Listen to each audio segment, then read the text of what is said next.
కూడా రేపు జరగబోయేటువంటి రోజు రేపటి ఉదయాన్నే నేను చూస్తానా లేదా అనేటువంటి భయాందోళనలో ఇవాళ న్యాయవాదులు కొట్టుమిట్టాడుతున్నటువంటి ఒక విషాదకరమైనటువంటి పరిస్థితుల్లో మనం అందరం ఉన్నామని చెప్పి మీకు తెలియజేస్తున్నాం.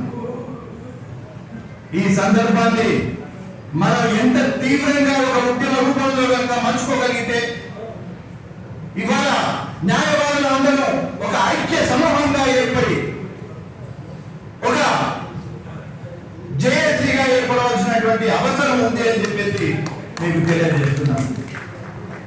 ఇవాళ మనం కేవలం న్యాయవాదులమంతా మన యొక్క సంక్షేమానికో లేకపోతే మన వ్యక్తిగతమైనటువంటి ప్రయోజనాల కోసం కొట్లాడాల్సినటువంటి పరిస్థితి నిన్నటి వరకు ఉండే.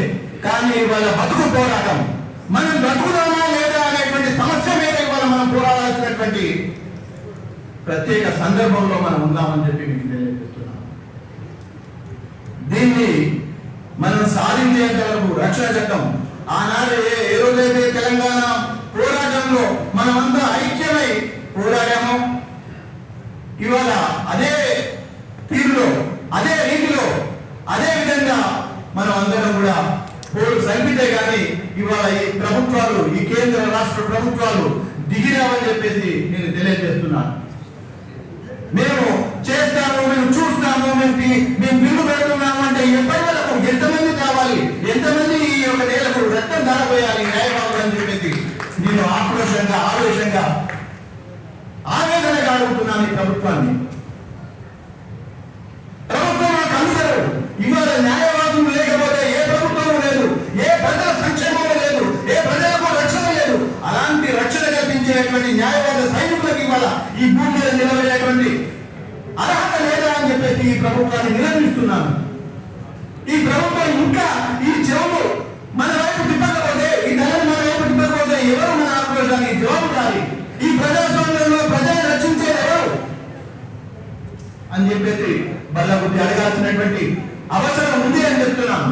ఎన్నడో మా ఆదిశక్తి ప్రభాకర్ అంటాడు, ఏమన్నాడంటే ఆయన నక్క అన్నదట నేను ఇంకెవరిని మోసగించనని ప్రమాణ స్వీకారం చేసిందట.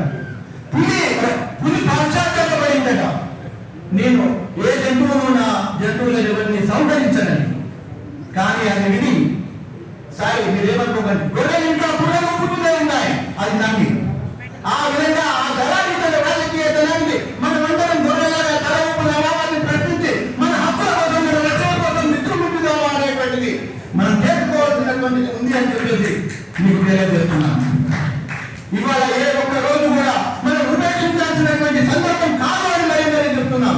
ఇది కేవలం సమావేశాలకో సందేశాలకో పరిమితం చేయొద్దు సమావేశాలు అని చెప్పి మీకు మరీ చెప్తున్నాం.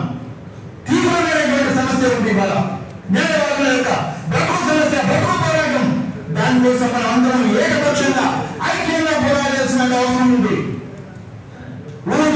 ఊరు రాయడం పీరియడ్ మన ఊరికే సమావేశాలు పెట్టుకొని ఆ ఒక్క రోజు బహిష్కరణలు ఈ యొక్క సమావేశాలు తెలియజేస్తే ఒక తీవ్రంగా దీనికోసం మనం ఏదో ఒక కార్యాచరణ ప్రకటించాలి. అది ఈ రోజు ప్రకటిస్తారని చెప్పి ప్రకటించాలని చెప్పి నేను ఆశిస్తూ నాకు ఈ అవకాశం ఇచ్చిన మీ పెద్దలందరికీ కూడా ధన్యవాదాలు తెలియజేస్తున్నాను. జై తెలంగాణ, జై న్యాయవాద.